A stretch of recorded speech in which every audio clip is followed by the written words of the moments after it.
What's the most hurtful thing you've overheard about yourself by accident? I've had a falling out with some friends of mine that she met through me. We had known them a long time, but I had known them for much longer. I was upset with her one night because they were always asking why she never came around anymore, but she absolutely refused to see them. I always thought it was because of this little side business project they went into together that didn't work out.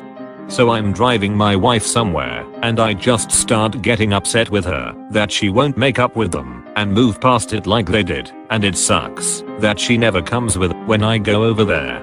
So she finally broke and told me the truth.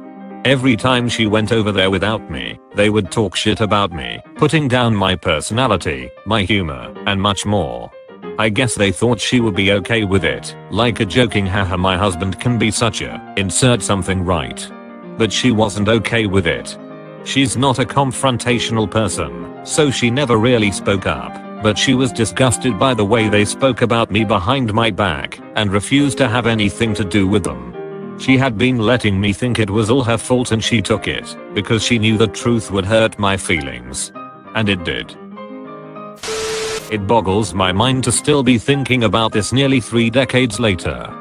At a goodbye sleepover for my best friend who was moving out of the country, I overheard her saying to another girl, "Ugh, VBL is being so annoying tonight. I can't wait to leave." The other girl agreed enthusiastically. They thought I was asleep. I cried silently for an hour. Overheard my mom telling my aunt that she hated me as a person. I was 13. When I was in middle school art class something funny happened, and I let out a loud laugh. I then overheard one of my childhood best friends whisper to another person, "God, I hate Trader 2488's laugh." I immediately looked at him and said, "What?" And he just looked down at the table, like he didn't hear me. This actually made me change my laugh. It's completely different from what it used to be. My grandparents whispering at the table about how terrible I am and how I'm a real mess. Then acted all normal and cozy to me. I was 14. I was copied into an email conversation where about 10 messages earlier one of my employees had described me as an idiot and suggested to the recipients that they didn't get me involved in the situation they were discussing. I'd always thought we got on well, and it knocked my confidence. My dad saying he expected my twin sister to do great things. Not so bad, until he followed it up with, "I don't know what we'll do about my name though." He still doesn't know I heard that, and I plan to keep it that way. I had just moved into my dorm for my second year of college.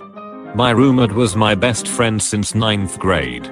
My stuff hadn't arrived yet, and it was my time to register, so I asked him if I could use his computer. He said sure. I sat down, and he had aim open to a conversation with another friend of ours. I didn't scroll up, but from what was just visible on screen, they were talking about how weird I was, and how awful it would be rooming with me. I closed it, so he wouldn't realize later I'd seen it, registered, and left. We still lived together that year, but we didn't hang out at all. We just cohabited. I never asked him to hang out as friends, he never asked me. Move out day that year was the last time we spoke.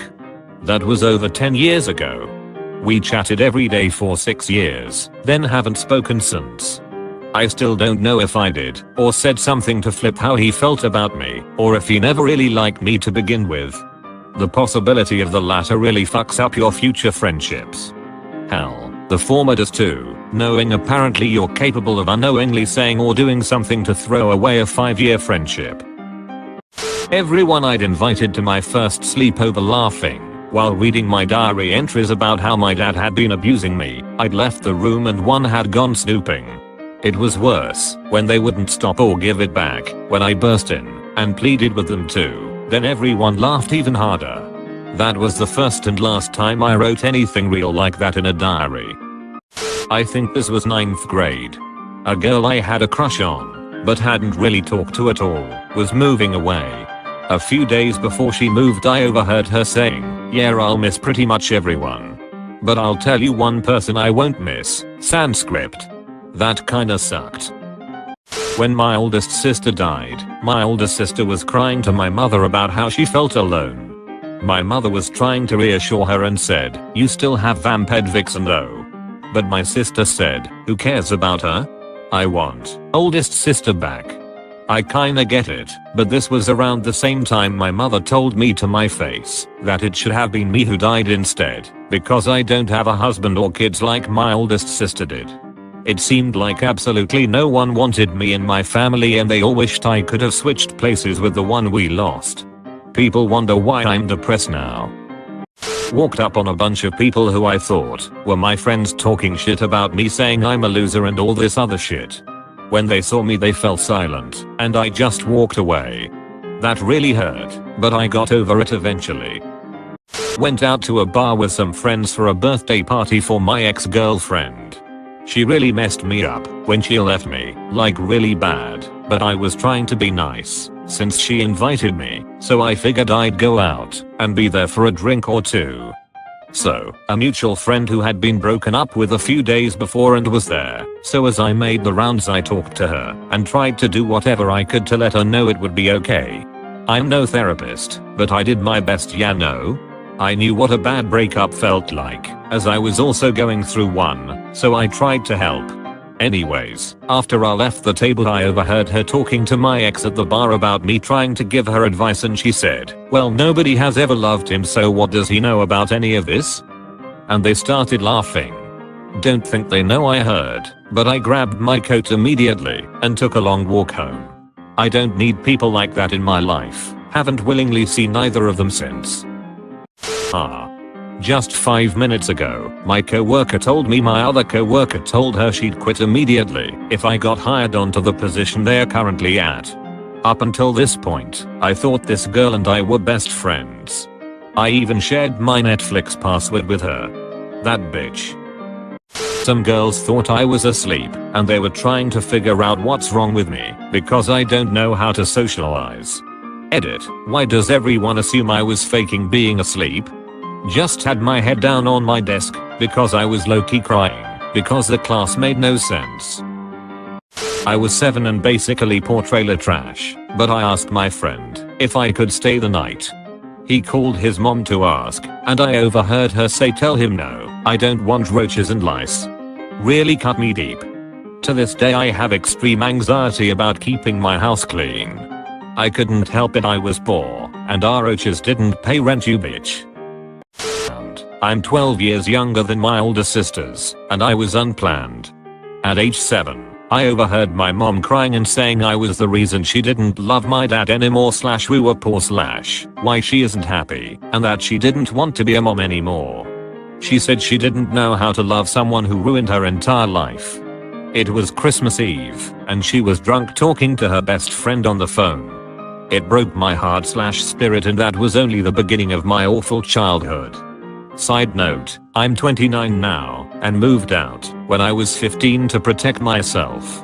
I have no contact with my parents, and I'm fully aware it wasn't my fault I was born. But damn, this memory still fucks me up. My best friend's story, not mine, but figured it's worth sharing. We'll call her Carrie.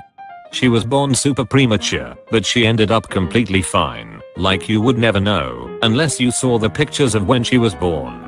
Anyways, when she was around 8, she was at the top of the stairs, head peeking through the banister, secretly listening to her parents argue downstairs about how her dad was too hard on her brother for his grades. Her mom says, "Well, why aren't you that hard on Carrie? She doesn't get straight A's either." And her dad responds, "Carrie was born premature, she's probably retarded." I went to school with a black eye and busted nose from my dear old dad. Child Services was called to do a home check. My dad and mom told the worker I'd done it to myself, and I was suicidal, and that I'd written in my diary that I wanted to kill my little brother. I didn't even have a diary, and of all the people I was close to, my little brother was number 1. It got me a black eye and an involuntary stay in a locked ward. I bailed as soon as possible. My dad's friend telling my dad that I, female and 16 then, was not that good looking. Asked him if he had saved up money to cover for that in dowry, money exchanged by parents to the groom at the time of marriage. Since that day no one could convince me otherwise. At my first internship, I overheard one of my supervisors ask the others if I was genuinely mentally handicapped. That hurt. Heard my mom complain about the Christmas gift I gave her a few years back. Seems small, but I don't know, it just hurt. I saw two girls that I roomed with for a short while in college had been publicly posting on Facebook about how weird, annoying, and disrespectful I was. Their reasoning was that I was taking an 8:30 AM class and only weirdos do that, and that I made a shit ton of noise every morning and disrupted their sleep. It hurt because I tried really hard to not be disruptive. I wouldn't let my alarm go off because I woke up naturally around the time it was scheduled and would just turn it off before it beeped. This was partially out of anxiety. I changed clothes in the bathroom, tiptoed everywhere, and wouldn't even eat or zip my backpack in the room because I wanted to be quiet. As far as I knew, neither of them woke up any of those mornings, and they never said anything to me about it. Not overheard, but actually read in a file about me. My mother passed away suddenly, and I received a file from my father that she was meaning to give to me. It was a psychological profile, along with it tests, personality tests and other stuff. This wasn't a surprise to me since I'm autistic and have been in therapy as a child. There was a part, however, about my family and their trouble with living with me. Especially my brothers and my dad were having problems coping and learning how my existing pained them was difficult. My parents got divorced basically because of me. My brothers were embarrassed by me. I'm doing better than expected. I was never supposed to be living in my own. There was talk about assisted living or even an institution, but somehow I managed to leave home as soon as I got 18. I got married, had kids, and even though I struggle a lot, I get by. I even have a good relationship with all my brothers, even though they still have trouble treating me as an adult. It's like always thinking everybody knows you're retarded except you. And then finding out it's true.